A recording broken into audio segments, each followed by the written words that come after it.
أعوذ بالله من الشيطان الرجيم.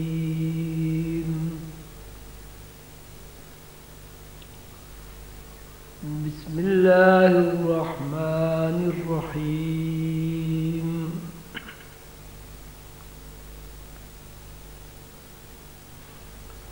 لا أقسم بهذا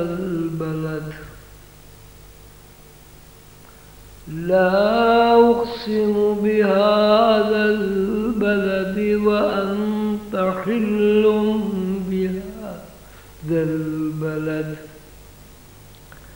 ووالد وما ولد لقد خلقنا الإنسان في كبد أيحسب أن لن يقدر عليه أحد يقول أهلكت مالا لبدا أيحسب أن لم يره أحد ألم نجعل له عينين ولسانا وشفتين وهديناه النجدين فلاقتحم العقبة وما أدراك ما العقبة فك رقبة أو إطعام في يوم ذي مسغبة يتيما ذا مقربة أو مسكينا ذا متربة ثم كان من الذين آمنوا وتواصوا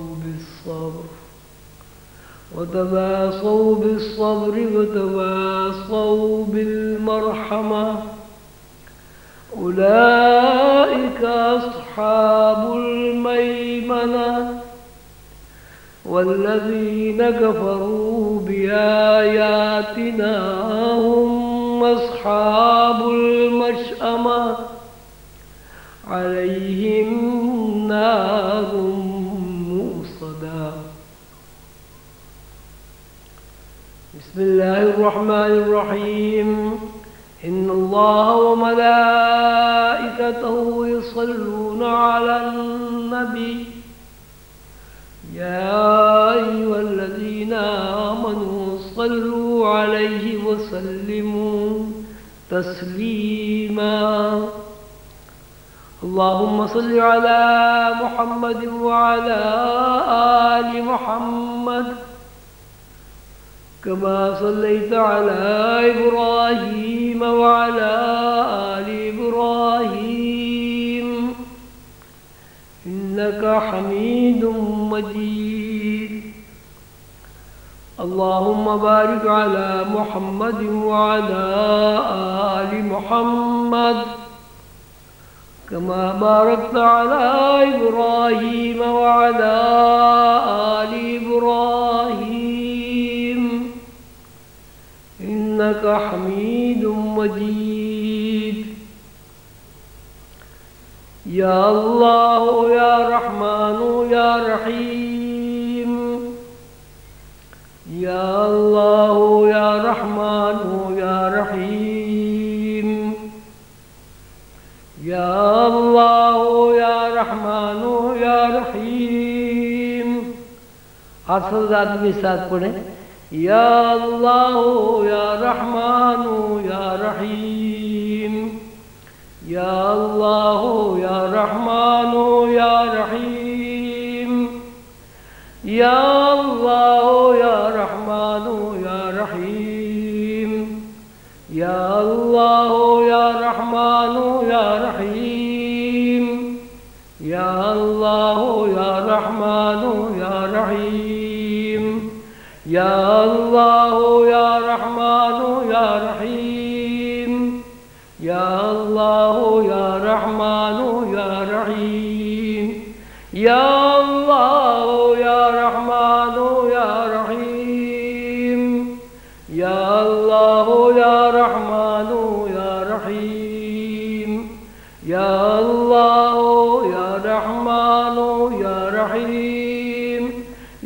اللہ یا رحمان یا رحیم یا اللہ یا رحمان یا رحیم یا اللہ یا رحمان یا رحیم یا اللہ یا رحمان یا رحیم یا اللہ یا رحمان یا رحیم یا اللہ یا رحمان یا رحیم یا اللہ یا رحمان یا رحیم یا اللہ یا رحمان یا رحیم یا اللہ یا رحمان یا رحیم یا اللہ یا اللہ یا اللہ یا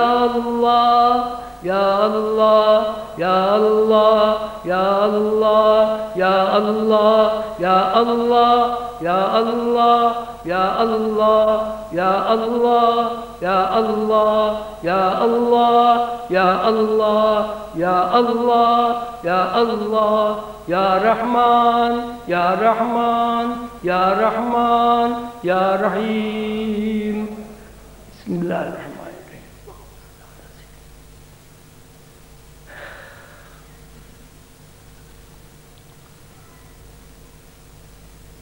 محترم دوستو، پیارے بچوں، حضور قلندر بابا اولیاء رحمت اللہ علیہ کے فرزندوں، ان کی آنکھوں کا نور، ان کے دل کا سرور، عظیمی بہن بھائیوں،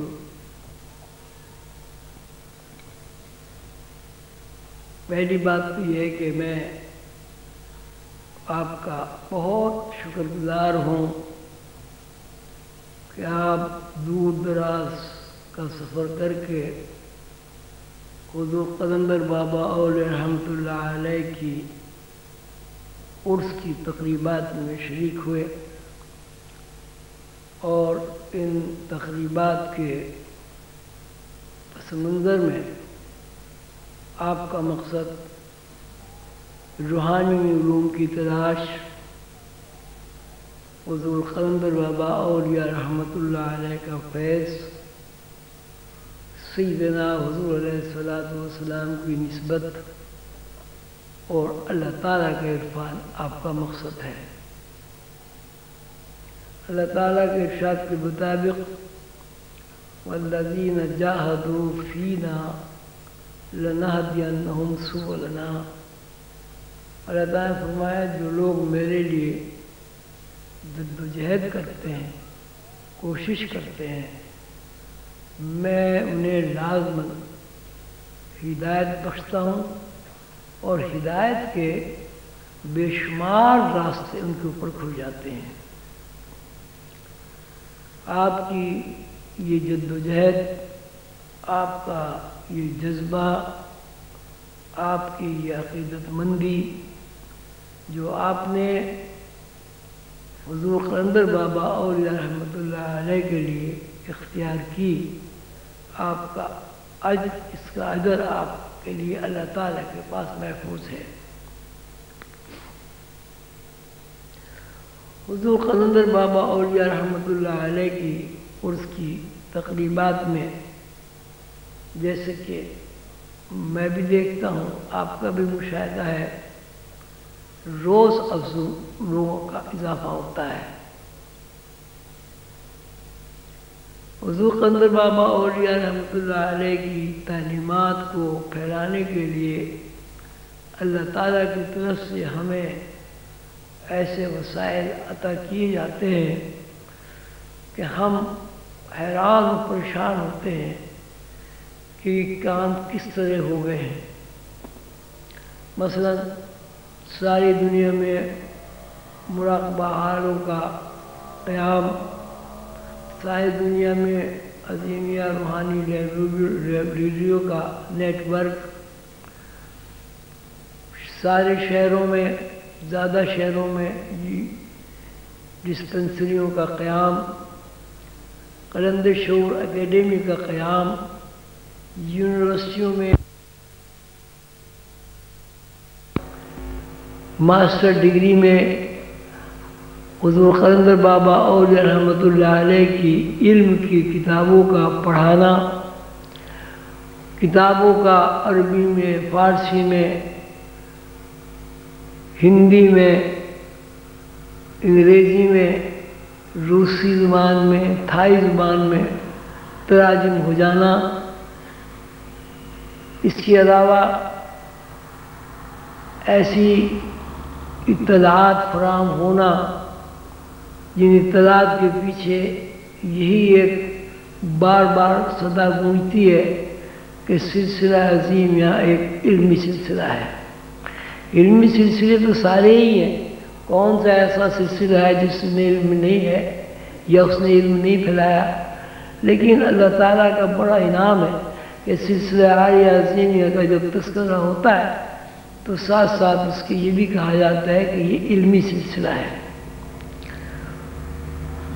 بزرگان نظام جن کو اللہ تعالیٰ نے بصیرت عطا فرمائی ہے، جن کو روحانی تھوڑا سا یا زیادہ ادراک ہے، ان کا یہ کہنا ہے کہ عظیم یا سلسلہ روحانی سلسلہ ہے، ایسا روحانی سلسلہ ہے جو علم کو تقسیم کرتا ہے، اور وہ ہر اس بندے تک علم کی رسائی سلسلہ عظیمیہ کے تحت ہو گئی ہے کہ جو سلسلہ میں عظیمیہ میں داخل بھی نہیں ہے، کسی بھی سلسلے کا بندہ ہو، عظیمیہ سلسلے کی تعلیمات اس تک پہنچتی ہیں اور ان تعلیمات کو وہ قبول کرتا ہے۔ یہ ساری باتیں ایسی ہیں کہ جس سے ہمیں مشاہدہ ہوتا ہے کہ رسول اللہ صلی اللہ علیہ وسلم کی شفقت سے سلسلہ عالیہ عظیمیہ بارگاہ خداوندی میں مقبول سلسلہ ہے۔ یہی وجہ ہے کہ سلسلے کے جو بھی کام ہم کرتے ہیں اللہ کے بھروسے میں اللہ تعالی ہمیں کامیابی عطا فرما دیتا ہے۔ ایک وقت تھا کہ سلسلے میں ہم 2 آدمی تھے، اور ایک آج آپ دیکھ رہے ہیں کہ ہر طرف، ہر شہر میں، ہر ملک میں ایک رونق لگی ہوئی۔ ہر سال حضور قلندر بابا اولیاء رحمۃ اللہ علیہ کا عرس مبارک ہوتا ہے، قرآن شریف پڑھا جاتا ہے، درود شریف پڑھا جاتا ہے، یا حیو یا قیوم کا ورد ہوتا ہے، لوگ کھانا کھاتے ہیں، ایک رونق۔ یہ اس بات کا کہ اللہ تعالیٰ نے قلندر بابا اولیاء رحمۃ اللہ علیہ کے سلسلہ عالیہ عظیمیہ کو شرف قبولیت سے نوازا ہے، اور جب شرف قبولیت سے کوئی سلسلہ، کوئی ادارہ، کوئی شخص نواز دیا جاتا ہے تو وسائل اس کے سامنے سرنگو ہو جاتے ہیں، فرشتے اس کے معاون بن جاتے ہیں، اولیاء اللہ کی ارواحیں تعاون کرتی ہیں، دعائیں کرتی ہیں۔ الحمدللہ یہی پوزیشن آج سلسلہ عالیہ عظیمیہ کی ہے، اور سلسلہ عالیہ عظیمیہ کے جتنے بھی افراد ہیں ان کے اوپر اللہ تعالیٰ کی خصوصی رحمت ہے۔ یہ سب کیوں ہے؟ سیدھی سی بات تو یہ کہ اللہ ایسا چاہتا ہے اس لیے ہے، لیکن اللہ کا چاہنا بھی فَمَنْ يَعْمَلْ مِثْقَالَ ذَرَّةٍ خَيْرًا يَرَهُ وَمَنْ يَعْمَلْ مِثْقَالَ ذَرَّةٍ شَرًّا يَرَهُ۔ اللہ کے یہاں ہر چیز کا حساب ہے۔ اگر کسی آدمی نے ذرہ بھر نیکی کی ہے تو اللہ کے پاس اس کا بھی حساب ہے، اس کا اجر ہے۔ اگر کسی آدمی نے ذرہ بھر شر کیا ہے تو اللہ کے پاس اس کا بھی حساب ہے، اس کی سزا ہے۔ اللہ تعالیٰ معاف کر دیں، غفور الرحیم، یہ بالکل الگ بات ہے۔ اس کی وجہ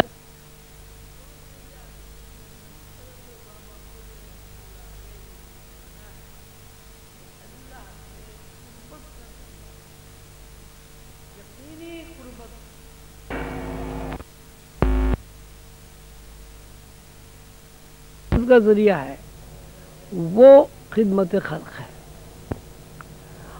اور خدمت خلق وہ عمل ہے جو اللہ تعالیٰ خود کرتے ہیں۔ عظیم سلسلے میں بنیادی بات ہی ہے، بنیادی اصول ہی ہے کہ بندے کو اللہ کی مخلوق کی خدمت کرنا ہے۔ خدمت کئی طرح کی ہوتی ہے، بیمار کسی کی یہ بھی خدمت ہے، علم کسی کو سکھا دینا، پڑھا دینا یہ بھی خدمت ہے، کسی کی بیتا دکھ بھری کہانی سن کر اس کو اطمینان دلا دینا یہ بھی خدمت ہے، بیماریوں کا علاج کر دینا یہ بھی خدمت ہے، اور سب سے بڑی خدمت یہ ہے کہ بندے کو اس کے مقصد سے آگاہ کر دینا کہ اللہ تعالیٰ نے بندے کو جس مقصد کے لیے پیدا کیا اس مقصد سے آگاہی فراہم کر دینا، یہ سب سے بڑی خدمت ہے۔ جب بندہ اپنے مقصد سے واقف ہو جاتا ہے تو اس کی زندگی کا نہج بدل جاتا ہے، اس کی زندگی انبیاء کرام علیہ السلام کے زندگی کے مطابق ہو جاتی ہے، اس کی طرز فکر انبیاء کرام علیہ السلام کے مطابق ہو جاتی ہے، اور جب بندے کو مقصد نہیں معلوم ہوتا تو وہ ساری زندگی بھٹکتا رہتا ہے، کبھی وہ دنیا کو مقصد بناتا ہے، کبھی وہ اولاد کو مقصد بناتا ہے، کبھی وہ اقتدار کو مقصد بناتا ہے، کبھی وہ عزت کو مقصد بناتا ہے۔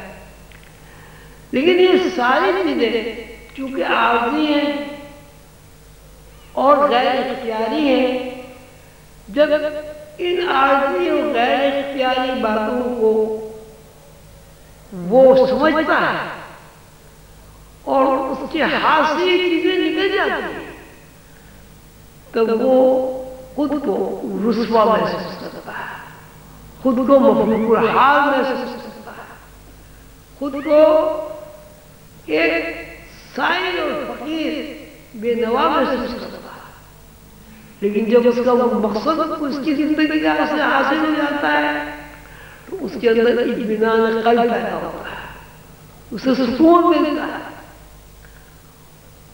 وہ اللہ تعالیٰ کی نشانیوں میں غور و فکر کرنے لگتا ہے، اور جب اللہ تعالیٰ کی نشانیوں میں غور و فکر کرتا ہے تو اس کا ذہن بڑا ہوتا ہے، اس کے اوپر سماوات اور سماوات کی دنیا کا انکشاف ہوتا ہے، اس کے اوپر زمین اور زمین کی طبقات کھل جاتے ہیں، اس کے علم میں یہ بات آ جاتی ہے کہ آسمان اور زمین کیا ہے، آسمان اور زمین کی حرکت کن فارمولوں پر چل رہی ہے، وہ یہ بھی جان جاتا ہے کہ فرشتے مخلوق ہے تو کس قسم کی مخلوق ہے، اس کو اس بات سے بھی آگاہی حاصل ہو جاتی ہے کہ جنات اگر کوئی مخلوق ہے وہ کس قسم کی مخلوق ہے، جنات اگر مخلوق ہے وہ کس قسم کی مخلوق ہے، اور اس مخلوق کو پیدا کرنے کا کیا منشا ہے، انسان کی پیدائش کا کیا مقصد ہے۔ لیکن اگر مقصد کسی کو معلوم نہیں ہوتا زندگی کا تو اس کی ساری زندگی بیکار چلی جاتی ہے۔ اگر دنیا میں کوئی مقصد ہے تو آپ کے سامنے ہے کہ دنیا میں بڑے بڑے فرعون آئے، شداد آئے، نمرود آئے، شہنشاہ ایران ابھی آپ کے سامنے گزر گیا، کیا کوئی ساتھ نہیں کیا، ذلت رسوائی کی موت مر گیا، ساتھ کچھ بھی نہیں دے۔ انبیاء کرام علیہ السلام اور ان کے پیروکار اولیاء اللہ کی تعلیمات کا خلاصہ یہ ہے کہ وہ انسان کے اندر ایسا علم منتقل کرتے ہیں، ایسی جستجو اور طلب اس کے اندر داخل کر دیتے ہیں جو جستجو انسان کو اپنے مقصد سے آگاہ کر دیتے ہیں۔ اللہ تعالیٰ نے کائنات بنائی، خود ہی اللہ تعالیٰ نے فرمایا کنت کنزا مخفیا وَأَحْبَبْتُ أَنْ أُعْرِفَ فَخَلَقْتُ الْخَلَائِقَ۔ اللہ تعالیٰ فرماتے ہیں میں چھپا ہوا خزانہ تھا، میں نے محبت کے ساتھ مخلوق کو پیدا کیا تاکہ مخلوق مجھے پہچانے۔ بس یہی انسان کی زندگی کا مقصد ہے۔ اگر کوئی انسان اللہ کو نہیں پہچانتا تو اس نے اپنی زندگی کا مقصد پورا نہیں کیا۔ وہ جانوروں کی طرح پیدا ہوا، جانوروں کی طرح زندہ رہا اور جانوروں کی طرح مر گیا۔ انسان اور جانور کی زندگی میں کہیں کوئی آپ کو فرق نظر نہیں آیا۔ بھوک پیاس میں آدمی اور حیوان برابر ہے، سونے جاگنے میں آدمی حیوان برابر ہے، بچے پیدا کرنے میں آدمی حیوان برابر ہے، گھر بنانے میں آدمی حیوان برابر ہے۔ اب جس کی جیسی ضرورت ہوتی ویسے وہ گھر بنا لیتا ہے۔ سننے میں، دیکھنے میں، حواس میں، دکھ درد تکلیف میں، خوشی میں، غمی میں، کسی بھی طرح آپ کو آدمی اور حیوان میں کوئی فرق نہیں۔ بچوں کی پرورش میں، ماں کی ممتا میں، باپ کی شفقت میں، بچوں کی حفاظت کرنے میں، بیمار ہونے میں، صحت مند ہونے میں، اپنے حقوق کے لیے لڑنے بھیڑنے اور جدوجہد کرنے میں، اثار کرنے میں، معاف کرنے میں، انتقام لینے میں، زندگی کا کوئی ایک عمل آپ ایسا نہیں نکال سکتے کہ جو حیوان نہ کرتے ہوں اور آپ کرتے ہوں، اور جو آپ کرتے ہوں وہ حیوانات نہ کرتے ہوں۔ جہاں تک عقل کی بات ہے کہ عقل انسان میں زیادہ ہے، تو بہت ساری عقل کی باتیں حیوانوں میں ایسی جو انسانوں میں ہے۔ اگر کتے کی اس کا اگر آپ تذکرہ کریں تو انسان وہاں بے بس ہے۔ اگر آپ باز کی نظر کا تذکرہ کریں تو انسان جن چیزوں کو خوردبینوں سے اور مائکروسکوپ سے نہیں دیکھ سکتا وہ دیکھ لیتا ہے۔ سماعت کے بارے میں آپ دیکھیں، سماعت بہت سارے جانوروں میں انسانوں سے بہت زیادہ ہے۔ تو یہ سننا، بولنا، کھانا، پینا، سونا، جاگنا، کاروبار کرنا، بچے پیدا کرنا، ان کو پالنا، پرورش کرنا، تربیت کرنا، یہ سب حیوانیت کے دائرے میں آتا ہے۔ یہ سب کام کر کے انسان حیوانیت کے دائرے سے نہیں نکل سکتا۔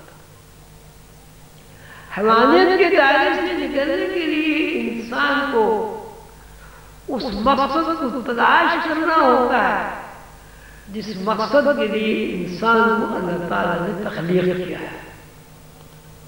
لَقَدْ خَلَقْنَا الْإِنسَانَ فِي أَحْسَنِ تَقْوِيمٍ ثُمَّ رَدَدْنَاهُ أَسْفَلَ سَافِلِينَ۔ انسان ہماری بہترین صنعت ہے، بہترین تخلیق ہے، لیکن یہ اسفل سافلین میں پڑا ہوا ہے۔ اسفل سافلین سے مراد یہ کہ یہ حیوانیت کے دائرے سے ابھی تک باہر کیا ہے۔ انبیاء علیہ السلام اور تمام اولیاء اللہ کی تعلیمات کا خلاصہ یہ ہے کہ انہوں نے انسان کے اندر اچھائی اور برائی کا تصور پیدا کر کے، یہ انسان کو اچھائی اور برائی کے تصور سے آگاہ کر کے اس کے مقصد سے باخبر کیا ہے۔ اور مقصد کیا ہے؟ مقصد یہ کہ انسان اس ہستی کو پہچان لے جس ہستی نے انسان کو پیدا کیا، اور جس ہستی کے لیے وسائل سے انسان زندہ ہے، متحرک ہے، چل رہا ہے، پھر رہا ہے اور اپنے سارے کاروبار کر رہا ہے۔ اب اس مقصد کے حصول کے لیے انبیاء علیہ السلام نے قوانین بنائے، ضابطے بنائے، نماز فرض ہوئی، روزہ فرض ہوا، حج فرض ہوا، لیکن نماز، روزہ، حج اور زکوٰۃ میں بھی یہ شرط ہے کہ نماز کے اندر جو معنویت ہے، نماز کے اندر جو حکمت ہے، نماز کے اندر جو نور ہے، آپ اس سے واقف حاصل کریں۔ اگر نماز کے اندر کے نور سے انسان واقف نہیں ہوتا، وہ نماز تو ساری زندگی پڑھتا ہے لیکن نماز میں اس میں حضور قلب نہیں ہوتا۔ نماز میں حضور قلب کا مطلب یہ ہے، رسول اللہ صلی اللہ علیہ وسلم کے ارشاد کے مطابق جب کوئی بندہ نیت باندھ لیتا تو اس کے اوپر دو صورتیں واجب ہوتی ہیں۔ ایک صورت یہ ہے کہ وہ اللہ کو دیکھتا ہے کہ اللہ میرے سامنے ہے، میں اللہ کی کبریائی اور بڑائی بیان کر رہا ہوں، میں اللہ کے سامنے کھڑا ہوا ہوں غلاموں کی طرح استعبا، میں اللہ کے سامنے جھک رہا ہوں، میں اللہ کے سامنے سجدے میں گرا ہوا ہوں، میں اللہ سے اس میں در کی خطاؤں کی معافی مانگ رہا ہوں، میں اللہ سے ان کی انعامات کی دعا کر رہا ہوں، میں اللہ کو اپنی بات سنا رہا ہوں، اللہ کی بات سن رہا ہے۔ اور دوسری کیفیت یہ ہے کہ مجھے اللہ دیکھ رہا ہے، میں نماز پڑھ رہا ہوں، مجھے اللہ دیکھ رہا ہے، میری ہر حرکت، تمام حرکات اس کے نام سے اللہ واقف ہے۔ یہ نماز کا نور ہے۔ روزے کی جزا اللہ تعالیٰ فرماتے ہیں، روزے کی جزا میں خود ہوں۔ کیا مطلب؟ 30 دن ہم روزہ رکھتے ہیں رمضان شریف کے، اللہ کہتا ہے روزے کی جزا میں خود ہوں۔ روزے کی جزا میں خود ہوں کا مطلب یہ کہ رمضان شریف میں روزے رکھنے میں ہمارا تعلق اللہ کے ساتھ اس طرح قائم ہو کہ جس طرح اللہ کہتا ہے کہ روزے کی جزا میں خود ہوں، ہم اللہ کو دیکھیں، اللہ کو پہچانیں، اللہ ہمیں اس بات سے خود آگاہ کرے کہ جو تم نے روزہ رکھا ہے وہ میرے لیے قابل قبول ہے، تم جو بھوکے رہو سارے دن میں اسے قبول کرتا ہوں۔ لیکن روزے کی بھی جو صورتحال ہے، ہم جو روزہ رکھتے ہیں وہ بھی سب کے سامنے ہے، قیام صلاۃ کا جو حال ہے وہ بھی ہمارے سامنے ہے۔ حج کے بارے میں یہی ہے کہ اللہ کے گھر کا حج کرنا ہے۔ کیسی عجیب بات ہے، ہم اللہ کے گھر جاتے ہیں، 15 دن رہتے ہیں، 8 دن رہتے ہیں، اللہ کے گھر کا طواف بھی کرتے ہیں، نمازیں بھی پڑھتے ہیں، لیکن مکان کے گرد طواف کر کے آ جاتے ہیں، مکین ہمیں کہیں نظر نہیں آتا۔ آپ خود کریں، عقل سے آپ ذرا سوچیں، اگر آپ کسی کے گھر جائیں، کسی سے ملنے اور اس گھر کے طواف کر کے واپس آ جائیں، کیا آپ کا مقصد پورا ہو گیا؟ مکین موجود ہے، مکان کے طواف کیا اور گھر چلے آئے، اس کی وجہ کیا ہے؟ وجہ صرف یہ کہ ابھی ہم اپنے مقصد سے آشنا نہیں۔ انسان کی زندگی ہمارے سامنے ہے، انسان کی زندگی ایک مرنا ہے، ایک جینا ہے، ایک سونا ہے، ایک بیدار ہونا ہے۔ جب آدمی مر جاتا ہے کوئی تبدیلی واقع نہیں ہوتی، جب آدمی سو جاتا ہے مادی جسم میں کوئی تبدیلی واقع نہیں ہوتی، لیکن جب سو جاتا ہے شعوری واردات و کیفیات سے اس طرح منقطع ہو جاتا ہے کہ اس کو اس بات کا بھی علم نہیں ہوا کہ میرے گرد پیش کیا ہوا ہے، اور جب اٹھتا ہے تو پورا ماحول اس کے اوپر روشن ہوتا ہے۔ اللہ تعالیٰ قرآن پاک میں فرماتے ہیں ہم تمہیں روز مار دیتے ہیں، روز تمہیں موت میں منتقل کر دیتے ہیں، اور روز صبح کو ہم تمہیں زندہ کر دیتے ہیں۔ اس کی وجہ سے سونا ایک مرنے کی کیفیت ہے، مرنا بھی ایک مرنے کی کیفیت ہے۔ تو جب ہم سوتے ہیں اس وقت بھی ہمارے جسمانی وجود میں کوئی حرکت نہیں ہوتی، یعنی شعوری پاس، اور جب ہم مرتے ہیں تب بھی ہمارے جسمانی وجود میں کوئی حرکت نہیں ہوتی۔ مطلب اس کا یہ ہوا کہ جسمانی حرکت جسم کی اپنی ذاتی حرکت نہیں ہے، جسمانی حرکت تابع ہے، کسی کی تابع ہے۔ کس کے تابع ہے؟ کہ انسان کے اوپر ایک اور انسان ہے، وہ انسان ایک اور انسان جو نور کا بنا ہوا انسان ہے، جو روشنیوں کا بنا ہوا انسان ہے، جس کو اللہ تعالیٰ نے امر رب کہا ہے۔ جب تک وہ انسان اس جسم کو سنبھالے رہتا ہے، یہ جسم متحرک رہتا ہے، اور جب وہ انسان اس جسم سے اپنا رشتہ توڑ لیتا ہے تو یہ جسم ڈیڈ ہو جاتا ہے۔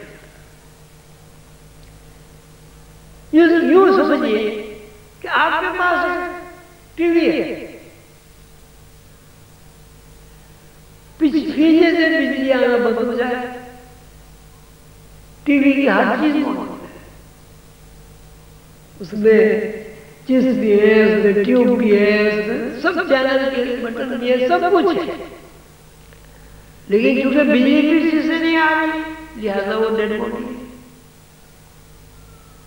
انسان بھی ایک کرنٹ ہے، ایک بجلی ہے، ایک نور ہے، ایک روشنی ہے۔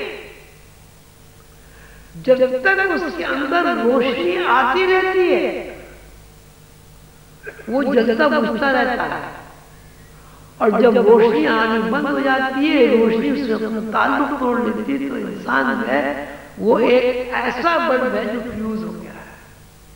بلب موجود ہے، اس کے اندر سب کچھ ہے، فیوز ہو گیا، اور فیوز میں آپ کتنے ہی اچھا تار لگا دیں اس میں روشنی نہیں ہے۔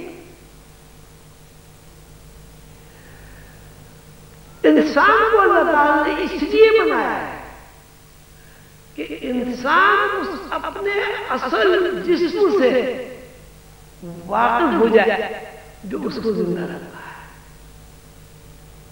اگر وہ اس سے واقف نہیں ہوا، جو انسان کو چلاتا ہے، جو جسم انسان کو بھوک لگاتا ہے، جو جسم انسان کو پیاس لگاتا ہے، جو جسم انسان کے اندر جذبات پیدا کرتا ہے، اگر وہ اس سے واقف نہیں ہوا تو اس نے اپنا مقصد پورا نہیں کیا، اور جب اس نے اپنا مقصد پورا نہیں کیا تو وہ انسانیت کے دائرے میں داخل نہیں ہوا، اور حیوانیت کے دائرے میں ہی پیدا ہوا، حیوانیت کے دائرے میں ہی زندہ رہا، اور حیوانیت کے دائرے میں ہی مر گیا۔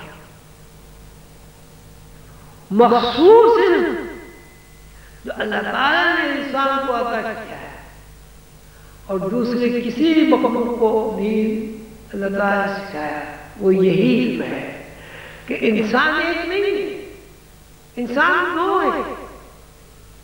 ایک انسان حقیقی ہے جس میں ریئلٹی ہے، اور ایک انسان مفروضہ ہے، فکشن ہے۔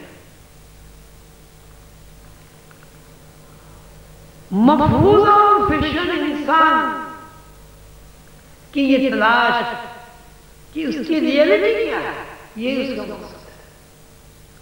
اگر اس نے اپنی ریئلٹی کو نہیں جانا تو انسان کا جو شرف ہے اس سے وہ محروم رہ گیا۔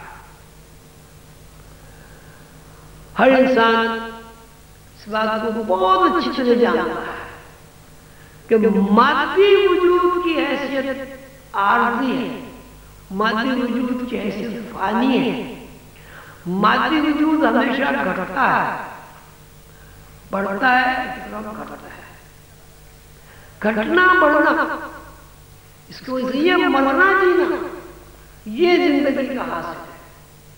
مثلا میں نے کئی کتابوں میں لکھا، کئی تقریروں میں بھی اس کو میں نے آپ کو سمجھایا، کئی باتوں کو بار بار دہرانا پڑتا ہے کہ ایک بچہ،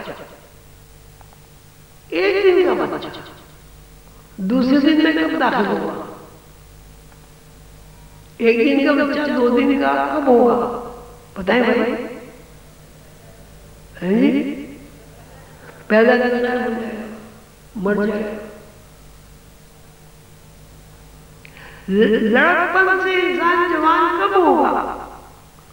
جب لڑکپن غیب میں چلا جائے، فنا ہو جائے، اس پہ موت والی ہو جائے، جوانی مر جائے گی، بڑھاپا پیدا ہو جائے گا۔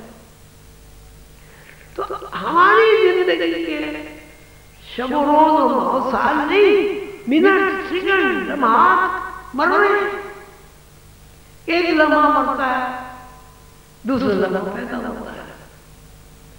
یہ لمحات کی موت ہی فکشن زندگی ہے۔ یعنی اگر میں 70 سال کی عمر کا ذکر کرتا ہوں تو اس کا مطلب ہے 70 سال کے لمحات پر موت وارد ہوئی تو میں 70 سال کا ہوا۔ 70 سال کے سال نہیں، لمحات، منٹ، سیکنڈ، آن سب مر گئے، تب آدمی 70 سال۔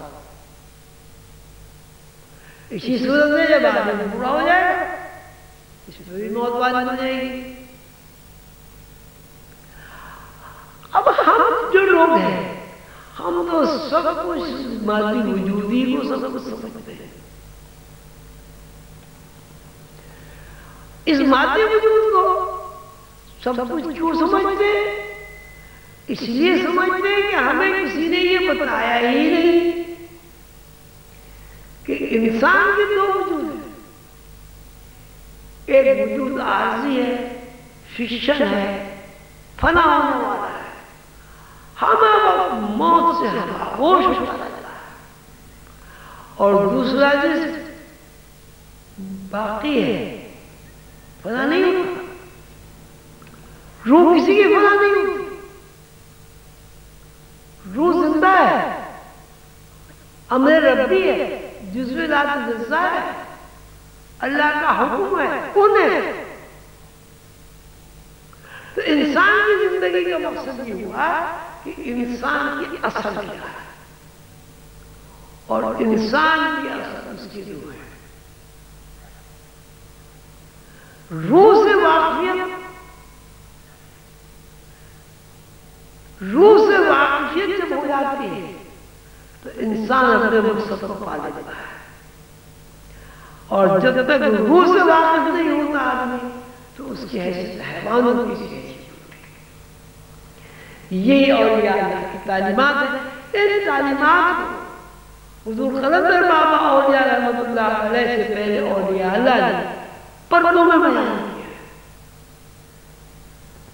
سیدنا حضور علیہ السلام کی ارشاد و حکم کے بعد قلندر بابا اولیاء رحمت اللہ علیہ نے اس گورکھ دھندے کو کھولا ہے۔ انہوں نے بتایا ہے کہ بھائی یہ تمہارا جو جسم ہے، جس کو تم اصل سمجھ رہے ہو، یہ جسم نہیں ہے، یہ لباس ہے، اور لباس کا مفہوم یہ کہ لباس پھٹتا بھی ہے، لباس اتارا بھی جاتا ہے، اور لباس تبدیل بھی کیا جاتا ہے۔ لوح قلم میں حضور قلندر بابا اولیاء نے اس کی مثال دیتے ہوئے فرمایا کہ ایک شلوار، قمیص، ٹوپی تو آپ اس طرح لٹا دیں کہ یہ محسوس ہوگا کہ آدمی لیٹا ہوا ہے،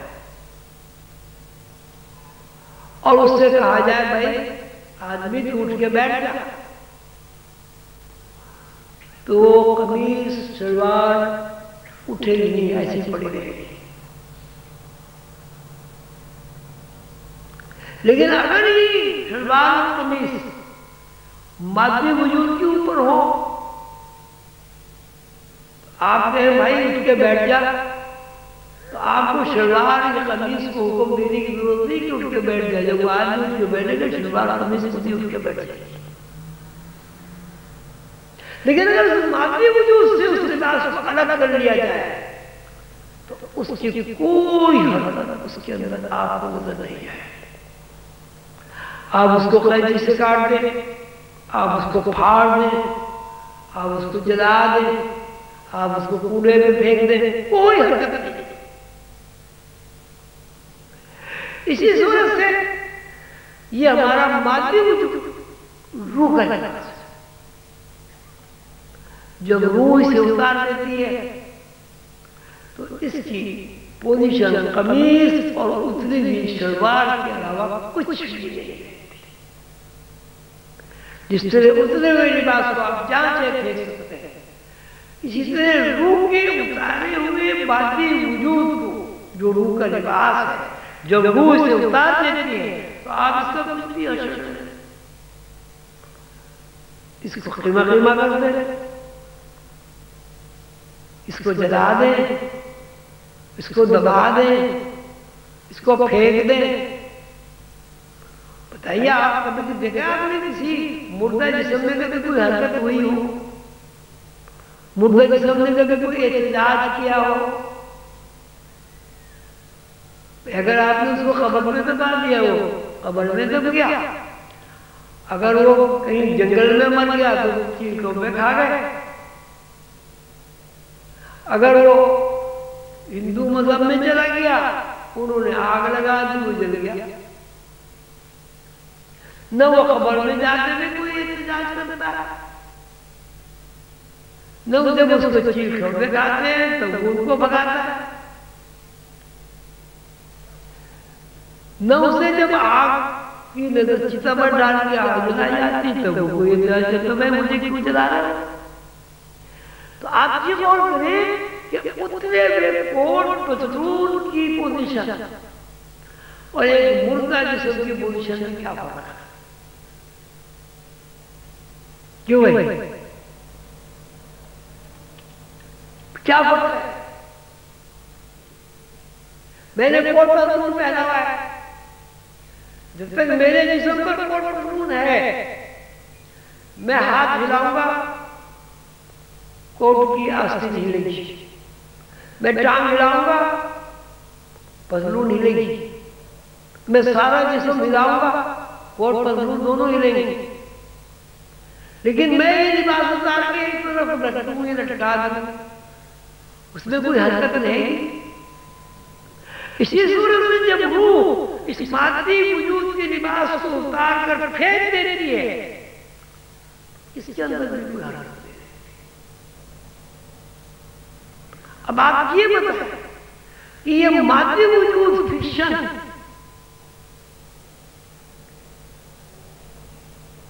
فزیکل باڈی جسے آپ کہتے ہیں، یہ جب روح کا لباس ہے تو اس کی کیا حیثیت؟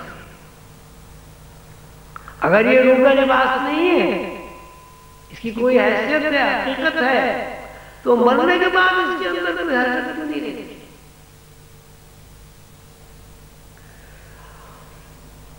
نو انسانی کی سب سے بڑی جو بدنصیبی ہے وہ یہ ہے کہ اس نے فکشن کو حقیقت سمجھ لیا ہے، یا فکشن کو حقیقت سمجھنے پر خود بھی مجبور ہے اور دوسروں کو بھی مجبور کرتے ہیں. یہ مادی وجود روح کا لباس ہے. روح جب تک اسے پہنے رہتی ہے اس میں حرکت رہتی ہے، روح جب اسے اتار دیتی ہے تو اس کی کوئی حیثیت نہیں رہتی. اب آپ یہ بتائیں کہ آپ کی اصل، آپ کی ریئلٹی یہ مادی وجود ہے یہ روح ہے جی؟ زور سے بول رہے ہیں. اچھا روح ہے تو آپ نے کبھی اپنے اپنے ریئلٹی کو سمجھنے کی، دیکھنے کی کوشش کی ہے؟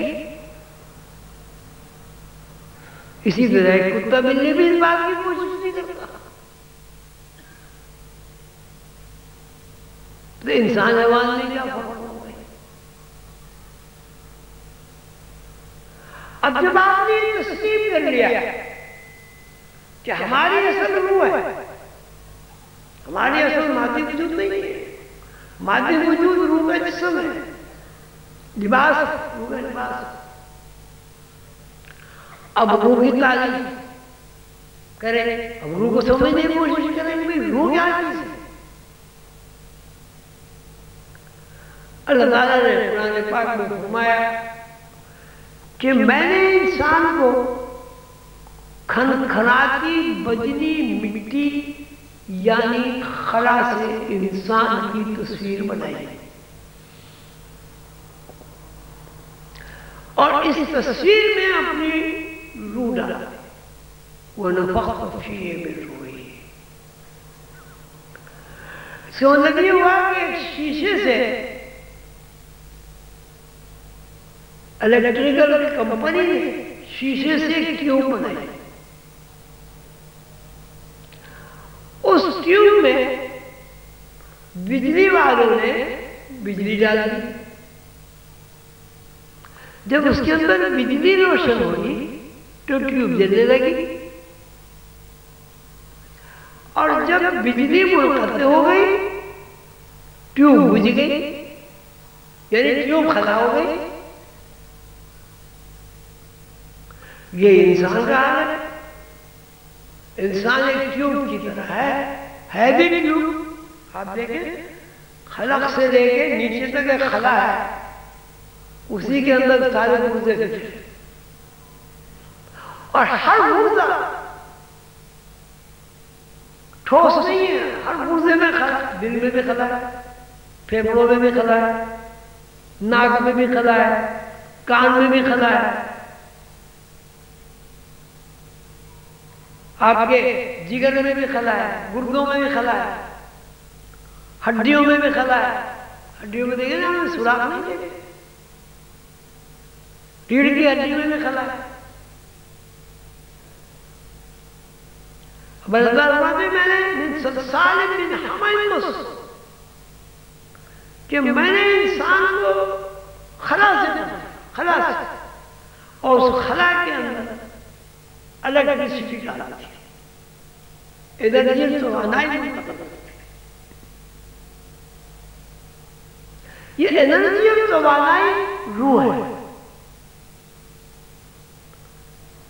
جب تک کوئی انسان اپنی روح سے واقف نہیں ہوتا، اپنے مقصد سے واقف نہیں ہوتا.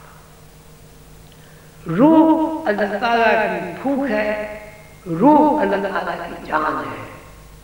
روح ہی ہے جو اللہ تعالیٰ سے قربت حاصل کر سکتی ہے.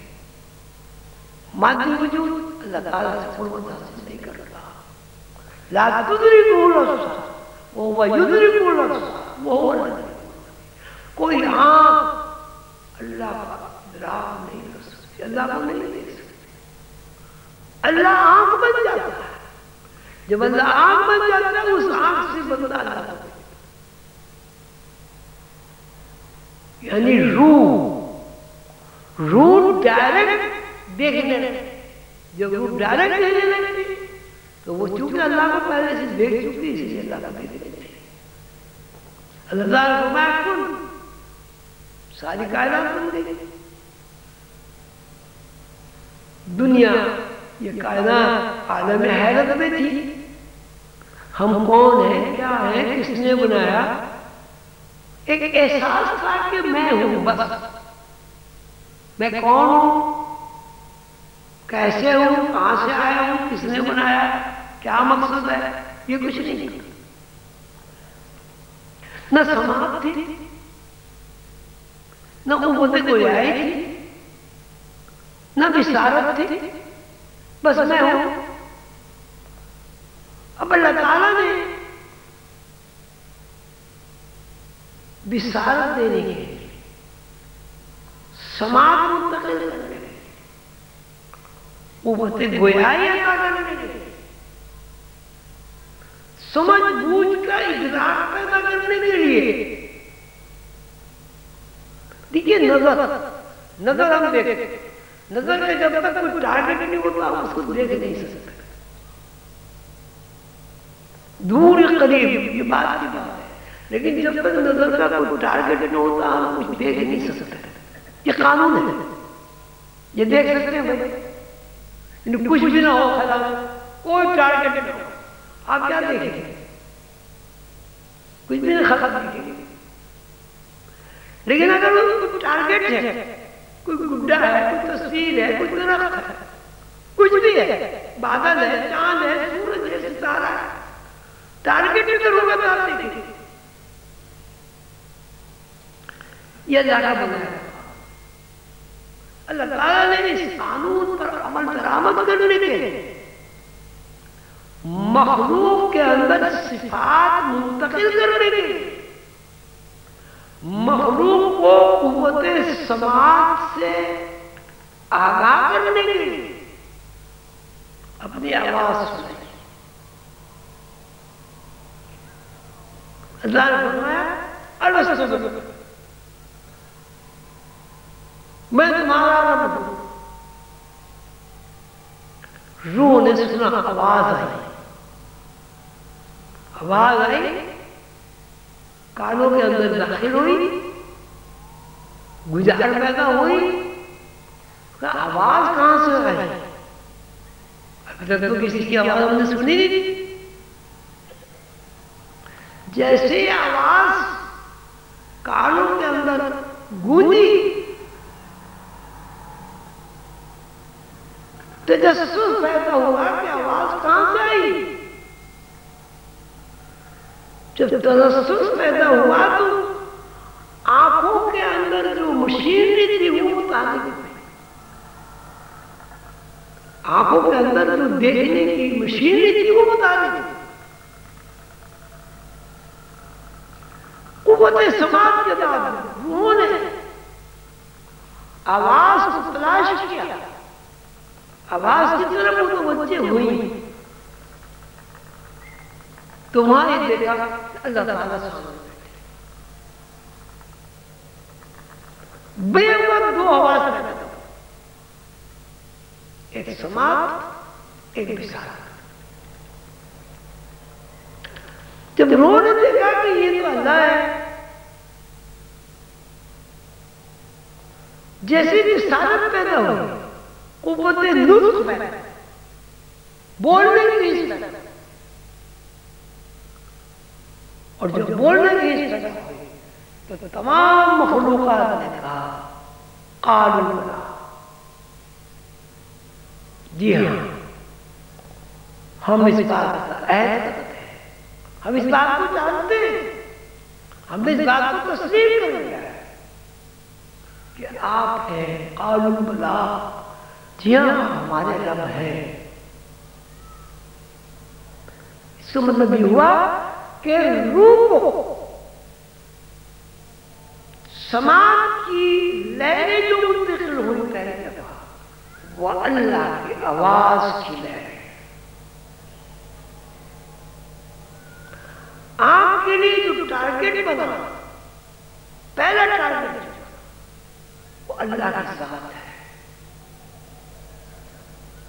قوت نطق سے جو پہلے لفظ نکلی وہ خالق اکبر اللہ کا اعتراف ہے کہ جی ہاں آپ ہمارے رب ہیں۔ اسی بات کو قرآن پاک میں بار بار اللہ تعالیٰ فرماتے ہیں، تم ہماری سماعت سے سنتے ہو، تم ہماری بشارت سے دیکھتے ہو، تم ہمارے نطق سے کلام کرتے ہو۔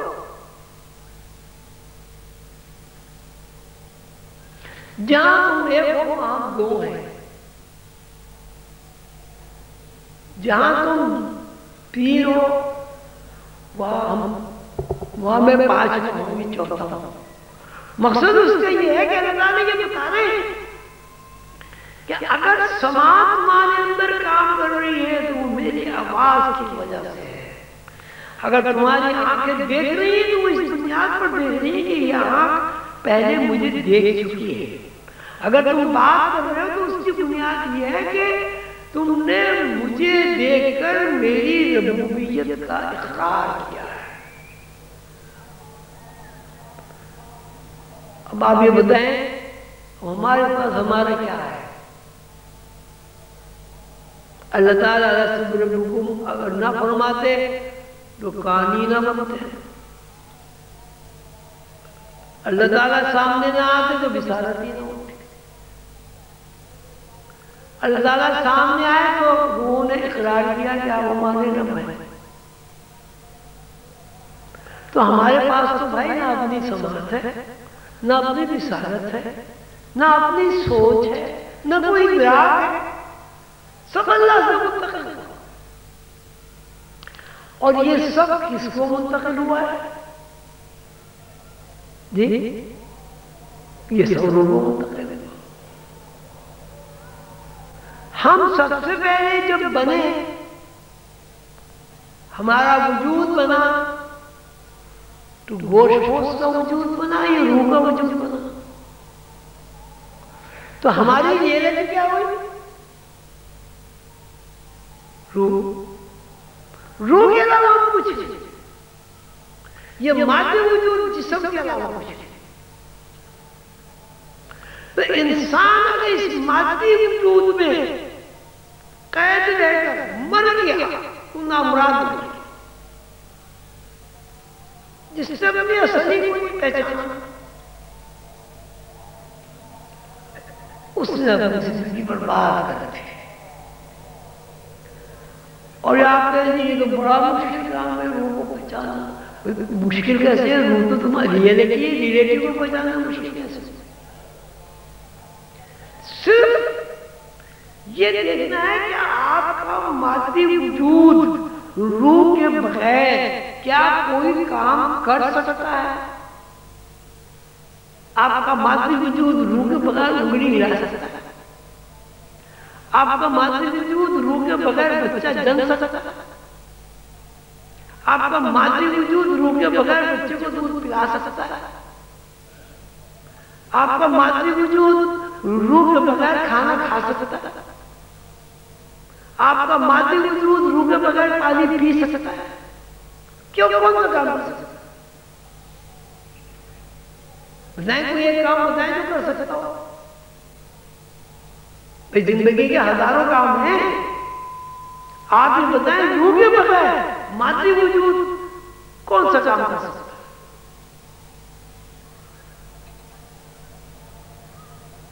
کوئی بتاؤ سوچ کے کر سکتا ہو. میں تو بہت سوچا مجھے تو کوئی نظر نہیں آیا. تو اگر ایک آدمی کا نام مشتاق احمد ہے، وہ مشتاق احمد کب ہے؟ جب وہ چل رہا ہے، پھر رہا ہے، حرکت کر رہا ہے، اس کی عقل کام کر رہی ہے. اور مشتاق احمد کے اندر سے روح نکل جائے اور وہ کیا ہے؟ وہ ڈر ہوتی ہے. قلندر بابا اولیاء رحمۃ اللہ علیہ کا یہ جات ہے اور ان کی ڈیوٹی لگی سیدنا حضور صلی اللہ علیہ وسلم کی طرف سے کہ نوع انسانی کو یہ فرق سمجھایا جائے فزیکل باڈی روح کا لباس. اصل انسان روح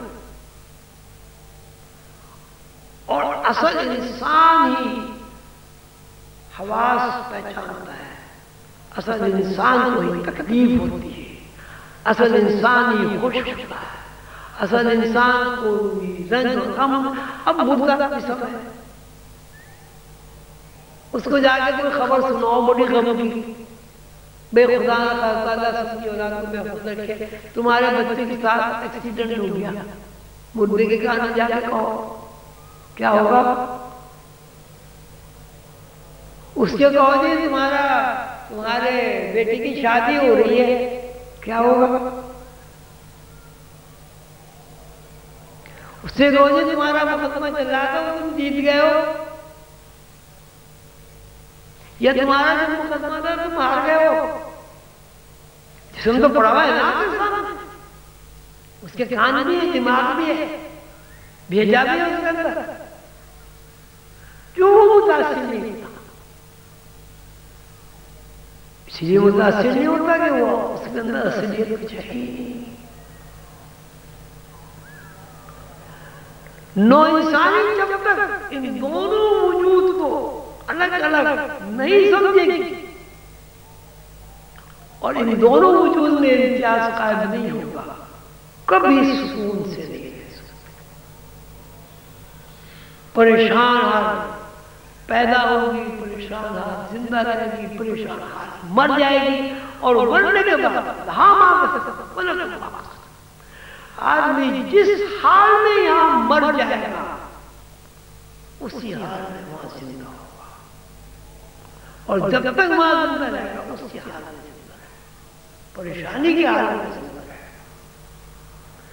لیکن جو لوگ اپنے اصلیت سے واقف ہو جاتے ہیں، ان کی یقین میں یہ بات شامل ہو جاتی ہے، ان کے اندر مشاہداتی نظر کھل جاتی ہے کہ فکشن وجود اصل نہیں ہے، اصل وجود روح ہے. وہ یہاں بھی پرسکون ہو جاتے ہیں، آخرت میں بھی پرسکون ہو جاتے ہیں. کیوں پرسکون ہو جاتے ہیں؟ کیوں پرسکون ہو جاتے ہیں؟ آپ کی جو ریئلٹی، آپ کی جو اصل ہے، وہ اللہ کی آواز سمجھ چکی ہے.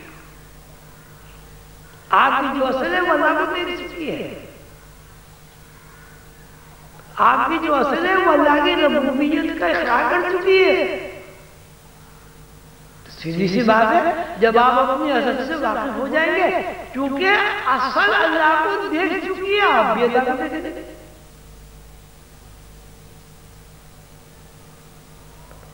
اصل اس بات سے واقف ہے کہ میری سماعت میری اپنی ذاتی نہیں ہے، اللہ کی دی ہوئی ہے. میری مثال میری اپنی ذاتی نہیں ہے، اللہ کی دی ہوئی ہے. تو جب آپ کو اس بات کا مشاہدہ ہو جائے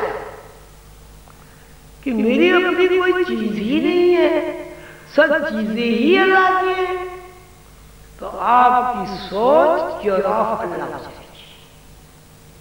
کہ یہاں اللہ کے علاوہ کچھ، اور ہے بھی صحیح بات، اللہ کے علاوہ یہاں کیا ہے؟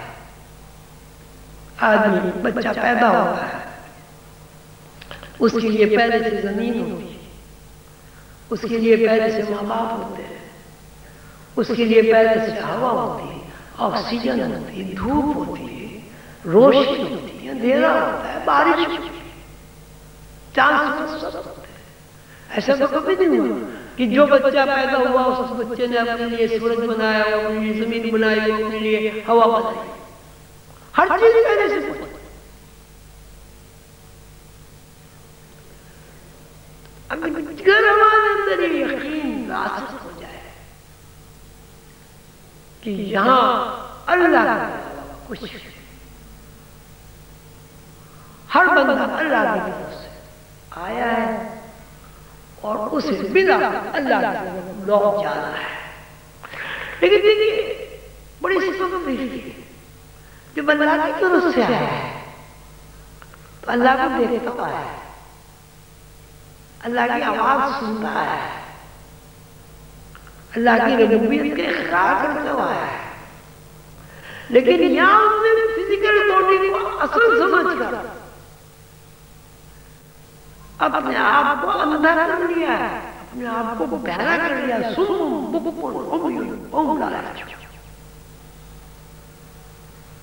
جب آپ کے ذہن میں یہ بات نہیں ہے یہ جسم جو ہے یہ نہیں دیکھتا روح دیکھتی ہے، تو آپ کو یہ سمجھنی نہیں آنکھ دیکھتی یہ کہاں سے ہوتا ہے. آپ نے اپنے ارادے سے اپنے اوپر پردے ڈالے، ختم اللہ علی قلوبہم وعلی سمعہم وعلی ابصارہم غشاوہ ولہم کانوں پر مہر لگی، دلوں پر مہر لگی، آنکھوں میں 24 پردے پڑ گئے. اب آپ نے ریئلٹی سے دور ہوگا جب اپنی ہر چیز تباہ کر دی، بات کر دیا، اندھے ہو گئے، بہرے ہو گئے.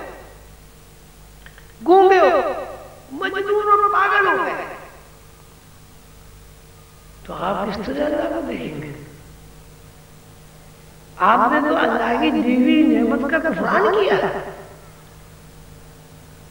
جس آنکھ نے اللہ کو دیکھا ہے وہ آنکھ ساری کائنات کو ہاتھ کی باجری کی طرح دیکھتی ہے. جس کان نے اللہ کی آواز سنی ہے کائنات میں کہیں بھی ذرہ برابر حرکت ہوگی تو کان سنیں گے. کیوں سنیں گے؟ کان اللہ کے بنائے ہیں اور ان کانوں میں اللہ کی سماعت گنجار بن کر گونج رہی ہے. قلندر بابا اولیاء رحمۃ اللہ علیہ رسول اللہ صلی اللہ علیہ وسلم نے فرمایا کہ میرے حکم سے کتاب لوح قلم لکھو. اور لوح قلم کتاب میں شروع اس بات سے کیا جاتا ہے کہ انسان کا مادی وجود روح کا لباس. لباس فکشن ہے، تباہ ہونے والا، برباد ہونے والا، فنا ہونے والا. روح فنا نہیں ہوتی، روح قائم ذات ہے. انہیں روح ہو جانا. اے پیغمبر صلی اللہ علیہ وسلم آپ ان سے فرما دیجیے کہ روح میرے رب کا ہے. انہیں روح من امر ربی وما اوتیتم من العلم الا قلیلا. اور ہم نے اس کا علم بھی عطا کیا ہے لیکن تھوڑا. بھائی اللہ تعالیٰ کا تھوڑا علم بھی نہ دیتے. حضور قلندر بابا اولیاء رحمۃ اللہ علیہ کی جو تعلیمات جو ان کی خدمات ہیں وہ یہ کہ انہوں نے نوع انسانی کو جھنجھوڑا ہے، طرح طرح کی مثالیں دے کر یہ سمجھایا ہے.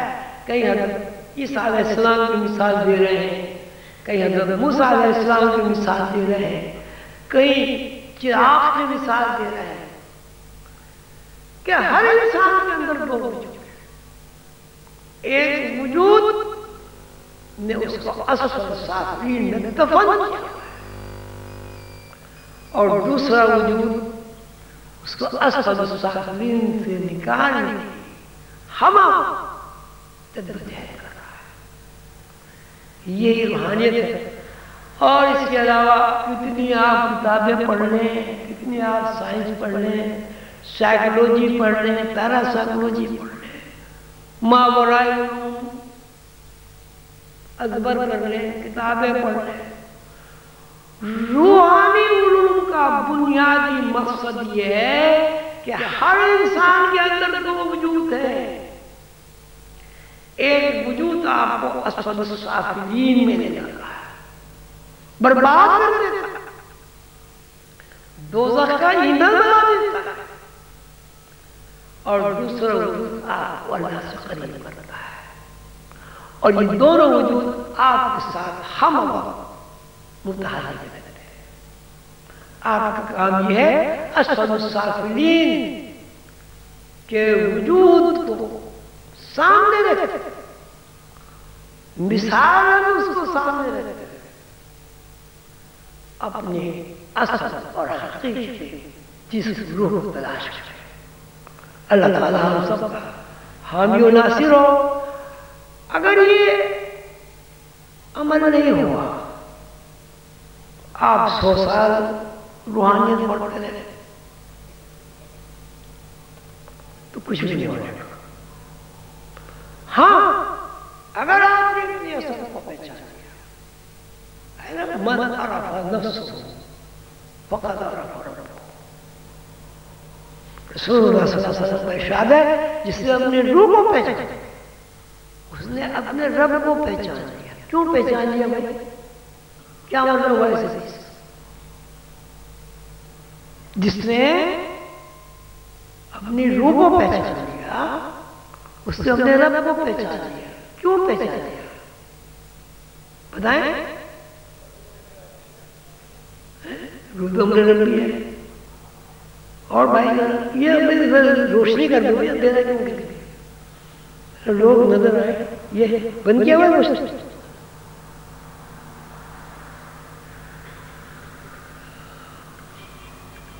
وہ روشنی کی بات ہو جائے نا، دینے کی تو ہوگی.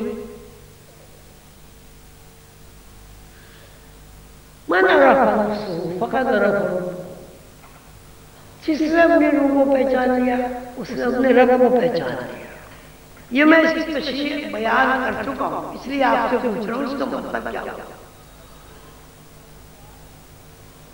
ہے بھائی؟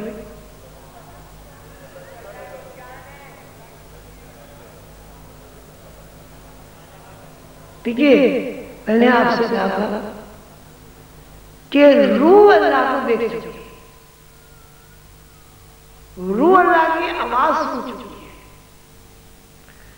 روح اقرار کر چکی ہے اللہ کی ربوبیت کا. اب جب آپ نے روح کو پہچان لیا، آٹومیٹک آپ نے پہچان لیا کہ روح نے اللہ کی آواز سنی، آپ اللہ کی آواز سنی.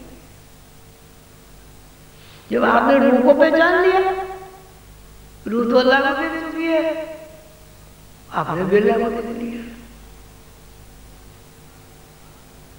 اور اگر روح کو کسی نے نہیں پہچانا تو یہ جسم تو اللہ کو دیکھ ہی نہیں سکتا. خود اللہ تعالیٰ نے فرما دیا یہ آنکھ مادی آنکھ اللہ کا ادراک نہیں کر سکتی، اللہ ادراک بن جاتا ہے. یعنی وہی اللہ نے روح اپنی نظر دیکھی نا، نظر اللہ نے دے دی روح کو. جب انہوں نے دیکھا آپ نے بول دیا تو اللہ نے سامنے بیٹھے ہوئے تھے. من عرف نفسه فقد عرف ربه، کہ جس نے اپنی روح کو پہچان لیا اس نے اپنے اللہ کو پہچان لیا. کیوں پہچان لیا؟ اس لیے کہ ازل میں روح اللہ کو دیکھ چکی ہے، اللہ کو پہچان چکی ہے، اللہ کی آواز سن چکی ہے اور اللہ کو دیکھ چکی ہے.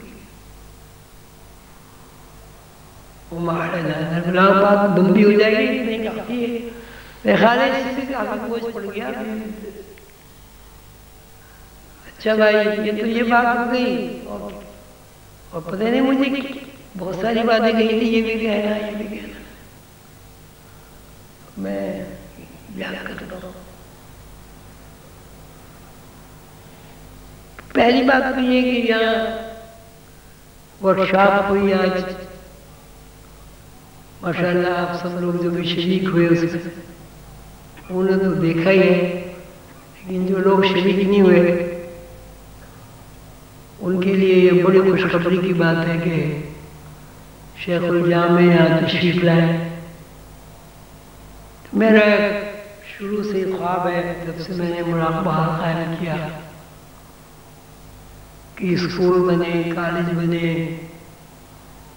پھر اسپریچل یونیورسٹی بنے. ایک مذہب کی بڑھ ہے، میں کہتا رہتا ہوں اللہ کے بھروسے پہ میں کبھی تو ایسی دل سے بات نکلے گی کہ اس کا مذہب ہو گئی. تو جب شیخ الجامع یہاں تشریف لائے اور بڑی اچھی تقریر کی تو مجھے اندر سے گدگدی ہوئی کہ یونیورسٹی تو بن گئی. شیخ الجامع نے تشریف لیا ہے، ہماری تعلیمات کو انہوں نے ایکسپٹ کر لیا، ہر طرح سے ہماری تعریف کی انہوں نے، سب سے زیادہ ڈسپلن کی تعریف کی. پھر ہمارے جو بچے یہاں بیٹھے ہوئے تھے ورکشاپ میں، اس کی تعداد کو انہوں نے دیکھ کے بہت زیادہ خوشی کا اظہار کیا. تو مجھے ایک تو اس بات کی بڑی خوشی ہوئی کہ پچھلے سال ہمارے یہاں چانسلر صاحب آئے تھے انجینئرنگ یونیورسٹی کے، اس مرتبہ یونیورسٹی کراچی یونیورسٹی کے شیخ الجامع تشریف لیا ہے. تو میرا خیال ہے کہ اللہ نے دعا قبول کر لیا ہے، وہ ہم یونیورسٹی کی طرف قدم اٹھ گیا ہے.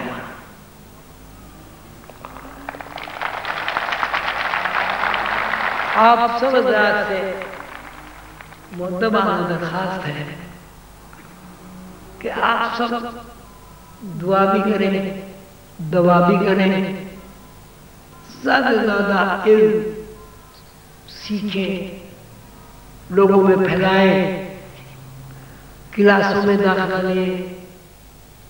ایک بات یہ بھی بڑی خوشی کی ہے کہ سالفورڈ یونیورسٹی میں سلمہ اسلام نے بھی ہماری روحانی تعلیمات پڑھانی شروع کر دی ہیں. اس کا مطلب ہے ہم یورپ میں بھی یونیورسٹی میں پہنچ گئے ہیں. تیسری خوشی کی بات یہ ہے کہ روس میں جہاں مذہبی نہیں ہے وہاں قلندر کو شخص کا ترجمہ ہوا اور کئی لوگ سلسلہ دنیا میں آ گئے. اب ان کا رجحان اسلام کی طرف بھی ہو رہا ہے. اب وہ کہتے ہیں کہ ہمیں روسی زبان میں قرآن لا کے دو تاکہ ہم پڑھیں. یہی حال تھائی لینڈ کا ہے. وہاں ایک بچہ چلا گیا. ماسکو میں بھی ایک غزنوی صاحب چلے گئے آئے ہوئے ہیں. انہوں نے یہ سارا کارنامہ انجام دیا. اللہ نے ان کی مدد کی. تھائی لینڈ میں ایک صاحب چلے گئے. انہوں نے وہاں لوگوں کو اکٹھا کیا, مراقبہ شروع کرایا. وہاں بھی تھائی زبان میں کتاب کا ترجمہ ہو گیا.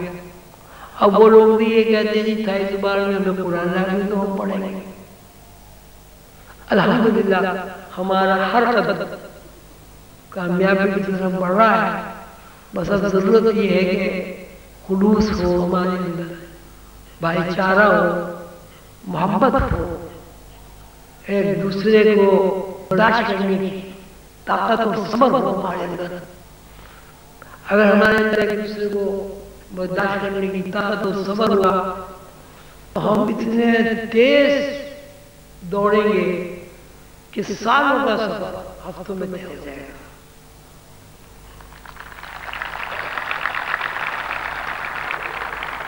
چھوٹی چھوٹی باتوں میں برا منانا, اس نے یوں کہہ دیا جی, اس نے یوں کہہ دیا جی, میرے اقتدار کو ٹھیس پہنچ گئی, میں بڑا ہوں وہ چھوٹا ہوں.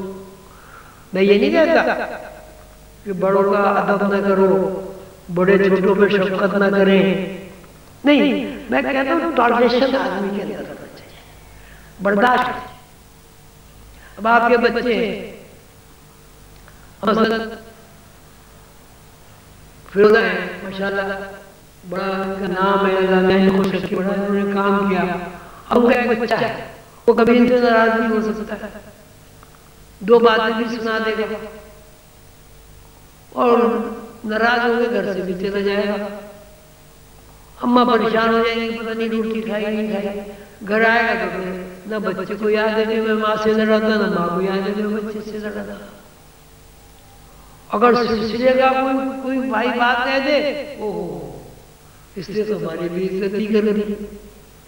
تو اس کا مطلب بھی ہوا کہ آپ سلسلے کے بچے کو نہ اپنا بیٹا سمجھتے ہیں نہ اپنا بھائی سمجھتے ہیں. جھوٹ بول رہے ہیں, کہہ دیے کہ سلسلہ بس ایسی ہمارے اولاد ایسا ہمارا سلسلہ. بھئی جو آپ کا رویہ اپنی اولاد کے ساتھ ہے, جو رویہ آپ اپنے بہن بھائیوں کے ساتھ ہے, وہی سلسلے کے بہن بھائیوں کے ساتھ رکھو. مسئلہ ہو گیا. بچے غلطیاں کرتے ہی ہیں, انہیں اگر نظر انداز نہیں کرو گے تو بچوں سے بھی ہاتھ دھو بیٹھو گے. بڑے بڈھے ویسے ہی خشک ہو جاتے ہیں, چڑچڑے ہو جاتے ہیں. تو ہم اپنے بڑے بڑوں کو برداشت کرتے ہیں, گھر سے تو نہیں نکال سکتے. تو اسی طرح اگر سلسلے کا کوئی آدمی وظیفے پڑھ پڑھ کے خشک ہو گیا اور اس نے تھوڑی سی جنجلاہٹ کی بات کر دی, چڑچڑا ہو گیا, بھئی اس کو نظر انداز کہ بھئی بڑے ہیں ہمارے. یہ اگر طرز فکر ہمارے اندر آ گئی, الحمدللہ موجود تو ہے, لیکن اس کو پختہ کرنے کی ضرورت ہے. ایک دوسری بات یہ ہے کہ نمبر بنانے کی بات ہوتی ہے. ایک آدمی نے بہت اچھا کام کیا, دوسرے آدمی نے کام کم کیا. وہ کم کام کرنے والا اس اچھے کام کرنے والے کی ٹانگیں کھینچتا کہ اس کے نمبر نہ بن جائے. حالانکہ ہونا یہ چاہیے کہ اس کی آپ زیادہ سے زیادہ تعریف کریں, آپ کے تو سلسلے کا کام ہو. میں تو یہ کہتا ہوں بھائی یہ نہ دیکھو کہ کون کیا ہے, یہ دیکھو کہ اس نے کام کیا کیا ہے. بندے کی قدر کرو نہ کرو, اس کے کام کی قدر کرو. اگر ایک آدمی کے پاس صلاحیت ہے، آپ کا اس کا ذہنی اختلاف بھی ہے، ذہنی اختلاف کو بھاڑ میں ڈالو. اس نے جو سلسلے کا کام کیا اس کی قدر کرو، اس کو آگے بڑھاؤ. میرے مرشد کریم حضور خضر بابا اولیاء کے مرشد حضرت ابو الفیض قلندری سہروردی نے بٹھا کے مجھے ایک دفعہ سمجھایا تھا کہ میں تمہیں یہ بات سمجھا رہا ہوں، تم اس کو یاد رکھنا اور اسی طرح عمل کرنا اس طرح میں کہہ رہا ہوں. ٹھیک ہے حضور فرمائیں کہ سلسلے کی تعلیمات یہ ہونی چاہیے. اگر کوئی آدمی اوپر ہے تو اس کا جو بھائی نیچے کھڑا ہے اسے اوپر کھینچے، اور جو کوئی نیچے ہے اس کو پش کرے، اس کی ٹانگ نیچے نہ کھینچے. اگر ٹانگ کھینچ دی اس نے چین ٹوٹ جائے گی، اور اگر وہ کھینچتا رہا، وہ پش کرتا رہا، وہ کھینچتا رہا، وہ پش کرتا رہا، زنجیر بن جائے گی، ساری عرش پہنچ جائے گی.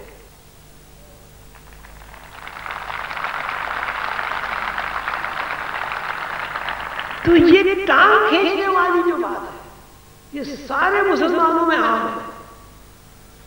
اللہ تعالیٰ سب میں سے یہ بری بات ختم کرے. لیکن سلسلہ عظیمیہ کے جو افراد ہیں انہیں یہ چاہیے اگر کسی کے اندر ذرا سی بھی صلاحیت ہے اسے اوپر بھیجے، اور جو اوپر ہے وہ یہ دیکھے جو نیچے اس کے اندر ذرا سی بھی صلاحیت ہے اسے اوپر کھینچے. بعد میں دیکھا جائے گا وہ صلاحیت ٹھیک ہو سکتی ہے. تو ٹانگ کھینچ کے نیچے نہ گراؤ، ہاتھ کھینچ کے اوپر بڑھاؤ.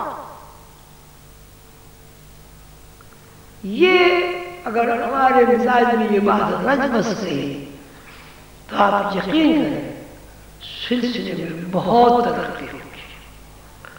ہمیں تمام اولیاء اللہ کی ارواح کا تعاون ملے گا. ہمیں تمام انبیاء علیہ السلام کی طرز فکر منتقل ہوگی. اس لیے انبیاء کی طرز فکری ہے وہ کسی کو نیچا نہیں دکھانا چاہتے، وہ ہمیشہ آدمی کو اوپر اٹھانا ہے اور خود ان کے اندر عاجزی کی ساری ہوتی ہے. الحمدللہ میں بہت خوش ہوں. میرے سلسلے کے بچے کمزوریاں سب میں ہوتی ہیں، سب سے زیادہ تو میری اندر ہی کمزوریاں ہیں. ان سب کمزوریوں کے باوجود اپنے مرشد سے، اپنے امام سلسلہ سے، اپنے سلسلے سے والہانہ محبت کرتے ہیں، عشق کرتے ہیں، اصرار کرتے ہیں. تعمیل حکم میں دست بست کا استادہ رہتے ہیں، حکم کے منتظر ہوتے ہیں کہ حکم ملے ہم تعمیل کریں. لیکن ساتھ ساتھ اس کمزوریاں بھی ہیں، کمزوریاں کم ہیں الحمدللہ، اچھائیاں زیادہ ہیں. اب ہمیں ان اچھائیوں میں اضافہ کر کے کمزوری کے اوپر مٹی ڈال دینی، وہ ہمیں نظر نہیں آتا ہے. اور یہ بڑا آسان کام ہے. وہ یہ کہ آپ ہمیشہ دوسروں کو اچھا چاہتے، ہمیشہ دوسروں کو اچھا سمجھیں. برا کسی کو برا کہنا اس کو زیب دیتا ہے جو خود اچھا ہو. میں تو خود اچھا نہیں، میرا جو پورا جسم زخموں سے چور ہے، تعفن بھرا ہوا ہے، تنہا داغ داغ جا ہے، سارا جسم داغ داغ ہے، کہاں کہاں کھوئے رہا. تو اپنے بھائیوں عزت، ان کا احترام کرو، ان کی بات سنو، ان کی غلطیوں سے چشم پوشی کرو. بڑوں کا فرض ہے کہ چھوٹوں کے سر پہ شفقت کا ہاتھ پھیرے. چھوٹوں کے اوپر یہ فرض ہے کہ بڑوں کا احترام کریں. انشاءاللہ یہ عادت پختہ ہونے سے سلسلے میں بہت اضافہ ہوگا. اور حضور خضر بابا اولیاء رحمۃ اللہ علیہ بہت خوش ہوں. حضور خضر بابا اولیاء خوش ہوں گے تو اللہ خوش ہوں. اس لیے کہ حضور قلندر بابا اولیاء اللہ کے دوست ہیں۔ یہاں اس کے موقع پر آپ سب صاحبان نے جس ڈسپلن کا، تنظیم کا ثبوت فراہم کیا ہے، جس اخلاق کا آپ نے مظاہرہ کیا ہے، جس محبت کی میں نے آپ کے اندر سے لہریں نکلتی دیکھی ہیں، اس میں بہت خوش ہوں اور آپ کا شکریہ ادا کرتا ہوں۔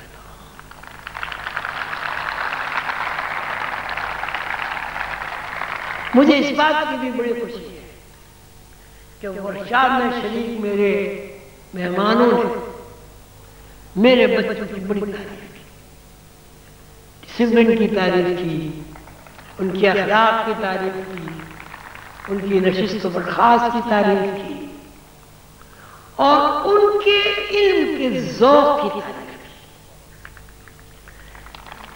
کی۔ کسی باپ کے لیے، کسی ماں کے لیے اس سے زیادہ خوشی کی کوئی بات نہیں ہوتی کہ کوئی اس کے بچوں کی تعریف کرے۔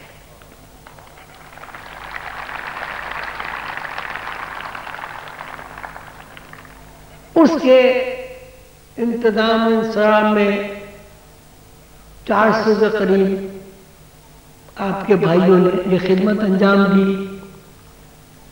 آپ نے دیکھا کہ انہوں نے کتنی دل جمی کے ساتھ سخت سردی میں بیٹھ کے برتن دھوئے، 5 بجے روٹی لگوا کے لائے، آپ کے آرام و آسائش کا خیال رکھا۔ یہ سب کیوں؟